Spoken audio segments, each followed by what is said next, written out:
Alhamdulillah nahmaduhu wa nasta'inuhu wa nastaghfiruh wa na'udzu billahi min syururi anfusina min sayyiati a'malina asyhadu an la ilaha illallah wa rasulullah sallallahu wasallam alaihi wa ala alihi wa sahbihi amma ba'd.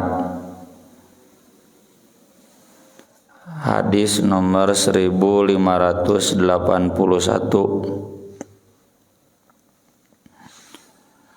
An Anas bin Malik radhiyallahu an qala kana Rasulullah sallallahu alaihi wasallam ahsanan nas. Rasulullah sallallahu alaihi wasallam itu orang yang paling baik.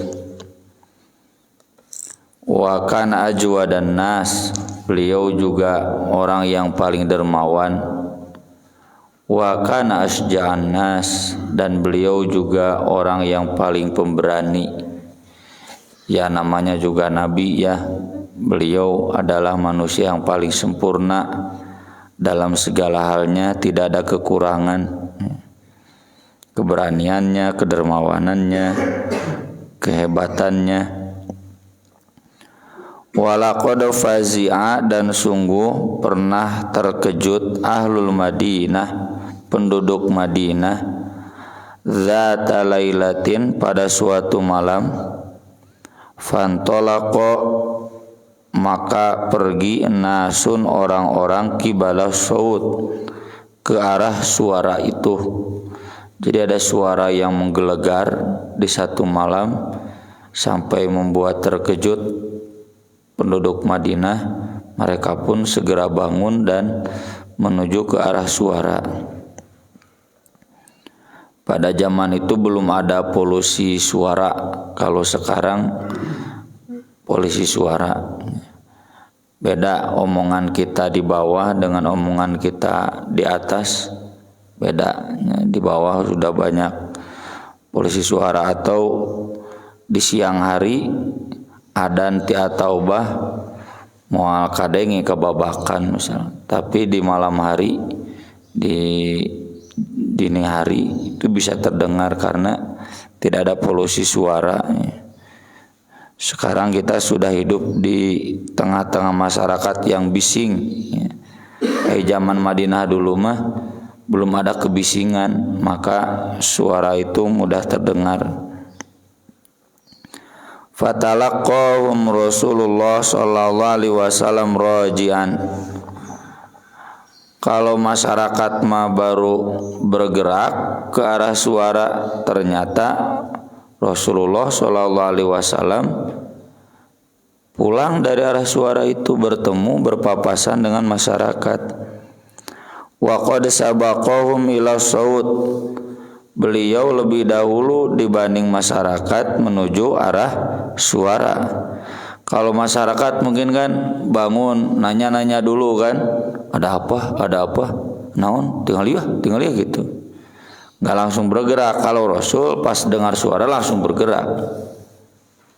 Ini kan menunjukkan keberanian beliau ya sebagai pemimpin apalagi.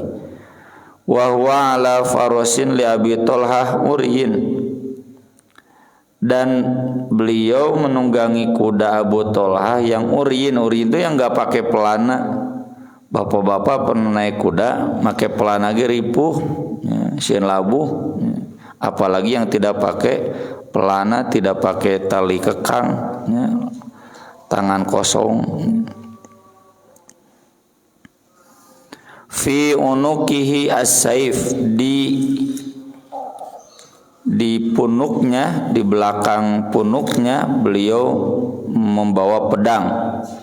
Tuhan ini menunjukkan pemberani. Beliau langsung naik kuda, berangkat sendirian. Pemimpin di orang pan, ajudan, pengawal, cek, cenderung gitunya. Nabi mah nggak begitu. Langsung berangkat meski kuda anak teu disiapkeun pelana dan sebagainya, bawa pedang, ya, jadi bersiap. Wa huwa yaqul, nah ketika pulang itu Nabi bersabda lam tura'u, jangan takut, nggak ada apa-apa. Walau alam ini nggak dijelaskan di riwayat lain juga.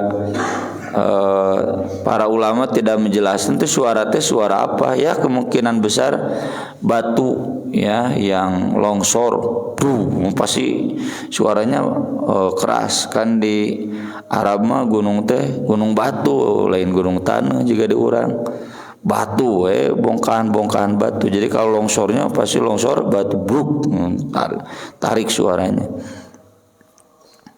Qala kata Anas wajadnahu bahron qala wa kana farasan yubattu.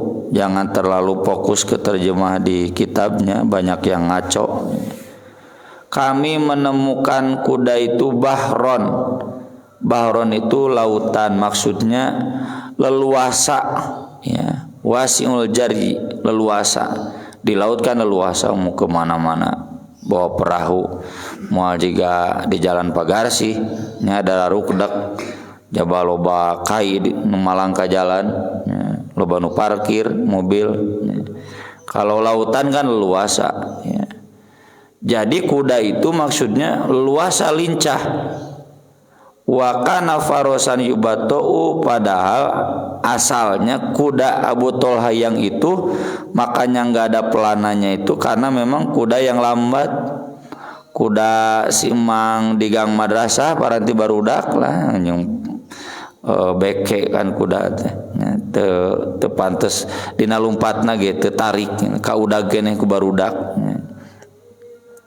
Nah ini menggambarkan sisi keberanian Nabi SAW meski pakai kuda yang lambat tapi ditumpahkan ku Nabi mah lincah ya. Jadi mun hayang kudana jadi cepat kudu ditumpahkan ku Nabi ya. Dan ini menunjukkan Nabi gesit, pemberani, bawa pedang ya. Karena pedang itu berarti siap tarung. Urang mah karona ge tangan kosong. Teu bawa alat-alat.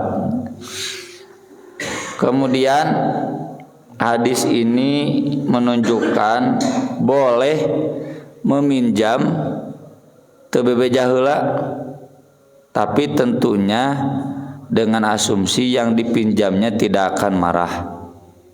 Siga bapak nginjem barang nu anakna nya atau anak nginjem barang anu bapana, tapi dengan asumsi tidak akan marah. Ai pingambekeun banyak ulah. Abu Tolha itu kan ayah tiri Anas bin Malik. Ini kan yang ceritanya Anas dan sudah sangat dekat ya Nabi dengan Abu Tolha itu sering berbagi kayak keluarga sendiri. Pasti diinjeman ku Nabi mah moal ngambek. Boleh jadi ini juga dalil kita fisabilillah modalnya modal nganjuk. Ayang ikut perang modalnya modal pinjem tuh boleh. Tanpa memberitahu dulu pinjamnya nggak apa-apa asal syaratnya tadi, dan tentu karena kedaruratan bukan karena iseng ya. Ini kan sesuatu yang penting, ada suara yang menggelegar, kemungkinan batu yang longsor, makanya Nabi bergegas teu jahula. Kemudian hadis berikutnya masih dari Anas radhiyallahu an qala kana Rasulullah sallallahu alaihi wasallam min ahsanin nas. Rasulullah sallallahu alaihi wasallam termasuk orang yang paling baik khuluqan akhlaknya. Farsalani, beliau pernah menyuruhku yauman pada suatu hari lihajatin, untuk satu keperluan ya. Jang merenya ka dieu nih tolong belikan ini. Ketika Nabi hijrah itu kan Anas usianya 10 tahun. Sagede si Adib lah, nya 10 tahun. Fakultu wallahi la adhab. Nya ngaranna ge budak. Enggak, demi Allah enggak mau cenah gitu. Nya budak 8 tahun 10 tahun mah dititah teh hese. Wa fi nafsi, bari cenah sembari dalam diriku an adhaba ada niatan untuk pergi lima amaroni bin Nabiullah sallallahu alaihi wasallam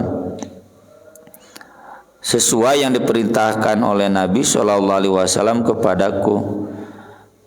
Mau pergi tapi bilang enggak cenah gitu. Enggak cenah gitunya. Fa kharajtu hatta murra ala sibyan. Tapi Anas pun juga kemudian pergi ya. Enggak ku Nabi diolo nyatuh cenah kata Anas tuh. Lalu pergi Anas hingga lewat di anak-anak wahum yal'abuna fis-suq yang sedang bermain di pasar. Jadi Anas teh jang ya pangmulikeun ieu ka ditu. Enggak buru nyatuh gitu pergi. Pas pergi teh bapanggih nya depari teh meureun dailan nya. Ngadon ulin nya. Jadi bukan disuruh mengikut melaksanakan suruhan Nabi. Adi teh urang panggih jeung pajeli nya jeung baturan ngadon ulin di kutab di titah teh. Fa idza Rasulullah sallallahu alaihi wasallam qad qabado bi qafaya min waroi. Ieu jangan kan anak kecil nya santri wae mun dititah ku ustad. Ieu panyokotkeun ge tuh ka kantor TU. Mun lila teh ka mana heula. Bari loba acara. Ternyata kemudian ketika Anas bermain di pasar itu ngaranna ge budak. Rasulullah memegang punukku dari belakangku. Dicekelan yeuna ku Nabi teh. Fa nadartu ilaihi Anas pun melirik wa huwa yadhaku Nabi hanya tersenyum. Ya yadhaku Nabi mah lain ngagak-gak suri tarik ya. Tapi hanya tersenyum. Faqala kata Nabi ya Unes teh panggilan anak kecilnya panggilan sayang Anas jadi Unes. Hei Ujang dhahabta haitsu amartuka kamu sudah pergi sesuai yang aku perintahkan kepadamu ya. Ditepak Nabi itu dari Ujang naon wae tos nu dipuarang teh atos gitu. Mun urang pan nya manggihan budak itu gamplong tampiling boro-boro seuri sia dititah teh lain buru-buru ngambek. Nabi itu enggak hanya dengan senyuman. Ari Ujang dipiwarang ka mana cek Nabi itu. Nabi nunggu kesel mana cenah budak teh dititah teh gitu. Lalu kemudian Nabi mencari ternyata Anas teh ngadon ulin di pasar ya. Ucing-ucingan meureun. Qultu na'am. Oh iya Nabi ana adhhab ya Rasulullah. Saya akan pergi sekarang Rasul. Nah ini menunjukkan kemuliaan akhlak Nabi yang tidak cepat marah ya, bukan pemarah. Meski Nabi orang yang paling pemberani, biasanya kan kalau orang pemberani nya wanian gede ambek. Kalau Nabi di satu sisi pemberani tapi tetap sayang ya, jadi tidak kasar, tidak galak dan banyak toleransinya ya. Itu juga yang jadi rumus guru-guru ya, terutama guru TK, guru kutab ya, guru SD. Jadi kalau ada anak penyimpangan ya jangan didekati dengan kekerasan, karena kekerasan itu hanya akan meninggalkan kerusakan ya, raheut hati dan sebagainya. Bahkan sampai tua pun tuh ya diingat ya, keuluh gitu karena di kekerasan. Cukup dengan kelembutan ya. Cenah dilembutan teu nurut-nurut, da angger dikerasan ge moal nurut ya. Kalau memang tabiat anak itu tidak nurut, dikerasan dilembutan ge moal nurut. Ayeuna dikerasan dampaknya buruk, dilembutan minimal tidak ada dampak buruk. Ya kalau enggak nurut ya udah ya. Pira kurang digampleng ya. Namanya juga anak kecil. Qala Anasun, kata Anas, wallahi demi Allah, laqad khadamtuhu tis'a sinin. Aku menjadi pembantu Nabi selama 9 tahun, ya. Dalam riwayat lain 10 tahun, ya, 9 lebih 10 kurang. Karena Nabi kan di Madinah itu ya kurang lebih ya 10 tahun, ya. Qala ma'alim tuhu qala li syai'in sana'tu. Aku tidak pernah tahu beliau pernah berkata pada sesuatu yang aku kerjakan, lima fa'alta kadza wa kadza, kenapa kamu begini au li syai'in taraktu, atau sesuatu yang aku tinggalkan, halla fa'alta kadza wa kadza, kenapa kamu begini, ya. Jadi misalkan Anas disuruh cuci piring teu nurut, ai maneh lain cuci piring, Nabi enggak pernah begitu. Cukup dengan senyuman, teguran, Unes kumbah piring beureun gitunya, Unes kamu disuruh kemana, tidak dengan marah, tidak dengan emosi, ya, tidak banyak mengeluarkan kata-kata kasar, ya. Dan ini cocok ya buat bapak-bapak yang lebih mampu mengelola emosi. Kalau ibu-ibu kan lemah, mudah lelah, emosinya juga mudah terpancing, ya. Tapi tetap buat ibu-ibu juga yang namanya teladan Nabi mah harus diikuti. Jadi kalau ada sesuatu dah pasti kesel, ya, ke budak mah hese, ya, stres, memikiran stres mah dititah, teu nurut, dicarek, teu nurut, dicontohan, kangeunahan, ya, pira urang digaplok, ya. Sabar we, tidak ada solusi dengan kekerasan. Nabi itu tidak pernah melakukan kekasaran, kekerasan, ya, cukup dengan kelembutan, dengan teguran, dengan teladan. Masalah teu nurut cenah moal nurut ke cenah katutumanan, ada anger di kerasan oge nu teu nurut mah katutumanan nakal mah nakal we. Dan banyak ya terbukti Nabi sukses mendidik anak-anak masyarakat dengan kelembutan. Lebih enak da ka urang oge kan, lebih enak dilembut dengan dai, dengan guru yang lembut gitu, nu banyak toleransi daripada guru yang banyak marahnya, ka urang lagi jadi stres, ya. Kemudian dari Urwah bin Zubair qala kana Abu Hurairah yuhadditsu, Abu Hurairah mengajar hadis. Di riwayat lain disebutkan di masjid dan Aisyah sedang ada di kamarnya sedang sholat. Kata Abu Hurairah, isma'i ya rabbatal hujrah, mohon simak wahai ibunya Aisyah, ke Aisyah. Istilahnya robbatul hujrah, robbatu teh pengurus hujrah kamar. Hujrah itu kan al-hujurat, diabadikan dalam surat, ya, Al-Quran Al-Hujurat, itu kamar-kamar rumah Rasul. Isma'i ya rabbatal hujrah, mohon dengar wahai pengurus kamar. Wa Aisyah ridwanullahi alaiha tusolli, saat itu Aisyah sedang sholat. Urwah ini keponakan Aisyah, karena Zubair kan menikah dengan kakak Aisyah, Asma. Urwah ini anaknya Zubair. Maksudnya kata para ulama, Abu Hurairah mohon ke Aisyah simak, takut ada yang salah, kalau ada yang salah tegur gitu. Tapi Aisyah enggak menjawab karena sedang sholat. Kenapa Abu Hurairah tidak tahu Aisyah sedang sholat? Kan istri Nabi harus dihijab, ya, enggak boleh umat Islam bertemu dengan istri Nabi berpapasan, enggak boleh, harus dihijab. Jadi Abu Hurairah enggak melihat Aisyah, ya, Aisyah tidak melihat Abu Hurairah, ada di balik tirai kan.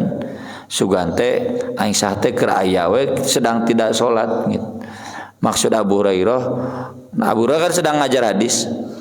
Ibu punten cenah mun aya naonnya pang ngabandungankeun bila anu lepat gitu. mohon disimak, takut ada yang salah. Tapi Aisyah sedang sholat. Falamma qadat sholataha, ketika selesai sholatnya, qalat li Urwah, Aisyah berkata kepada Urwah, ala tasma'u ila hadza, jangan kamu mendengar orang ini, wa maqalatihi, dan ucapan Abu Hurairah anifan tadi selama bibi sholat, kamu menyimak. Innama kanan Nabi sallallahu alaihi wasallam, hanya saja Nabi sallallahu alaihi wasallam yuhaditsu haditsan, beliau mengajar hadis itu, lau addahu, kalau hendak menghitungnya, al-addu, orang yang menghitung, la ahsahu, pasti mampu menghitungnya. Maksud menghitung di sini mengingatnya. Maksudnya Aisyah ini kritikan halus ke Abu Hurairah. Cenanya ya Ustaz Abu Hurairah abong pinter meni loba nepikeun hadis teh gitu. Sampai susah diingat, dan Nabi mah nggak pernah dulu ngajar hadis teh sahadis we. Bahkan satu hadis teh 3 kali dibalik-balik, dibulak-balik. Hai urang mah da mustamina geus palalinter nya, mun ustad ceramah eta teh diprotes kalau geus apal. Kalau ustad ceramahnya sedikit teu rame nya, minimal sajam gitu nya, di atau bawa setengah jam teh asa sakedeung teuing cenah gitu. Kalau standar pengajian setengah jam ke mau dionang deui nya. Jadi kalau Nabi dulu kata Aisyah kalau ngajar hadis udah sedikit, orang yang menghafalnya pasti menghafalnya, orang yang mau mengingatnya pasti mengingatnya, jangan banyak-banyak gitu maksudnya. Ini menunjukkan akhlak Nabi yang mempermudah dalam menyampaikan hadis, mengajarkan hadis. Ada Abu Hurairah mungkin konteksnya beliau murojaah mungkin ya, walau alam, atau ya karena terlalu banyak yang menanyakan hadis, Abu Hurairah sampaikan hadis-hadis itu. Ini jadi dalil bahwa boleh ya, atau dianjurkan kita sebagai pengajar minta dikoreksi kalau ada yang salah, terutama kepada seseorang yang lebih senior. Karena Aisyah kan lebih senior daripada Abu Hurairah. Masuk Islamnya kan Abu Hurairah 3 tahun sebelum Nabi wafat ya, masih muda lagi, budak ngora. Kalau Aisyah sudah senior ya. Minta dikoreksi, ini ketawaduan, padahal semua tahu ya Abu Hurairah hafalan hadisnya lebih banyak daripada Aisyah. Kemudian dari Syakik Abu Wa'il qala kana Abdullah yudzakiruna kulla yaumi khamis. Kalau Syakik ini muridnya Abdullah bin Mas'ud, dan kalau disebut Abdullah pasti Abdullah bin Mas'ud karena beliau yang paling senior. Abdullah bin Abbas junior, Abdullah bin Zubair, Abdullah bin Umar, Abdullah bin Amr, ini anak-anak muda. Kalau Abdullah bin Mas'ud mah masuk Islamnya juga ke-6 kan ya. Abdullah bin Mas'ud mengajar kami setiap hari Kamis ya, seminggu sekali. Faqala lahu rajulun, lalu ada seseorang yang berkata kepadanya, ya Aba Abdurrahman, wahai Abu Abdurrahman, inna nuhibbu haditsaka, kami ini rindu hadis dari engkau, ceramah engkau, wa nastahihi, dan kami menyukainya. Jadi kalau Anda ceramah itu nikmat kedengarannya. Lawadidna annaka haddatstana kulla yaum, seandainya kami sangat ingin seandainya Anda ngajar teh tiap hari cenah tong saminggu sakali poe Kemis we.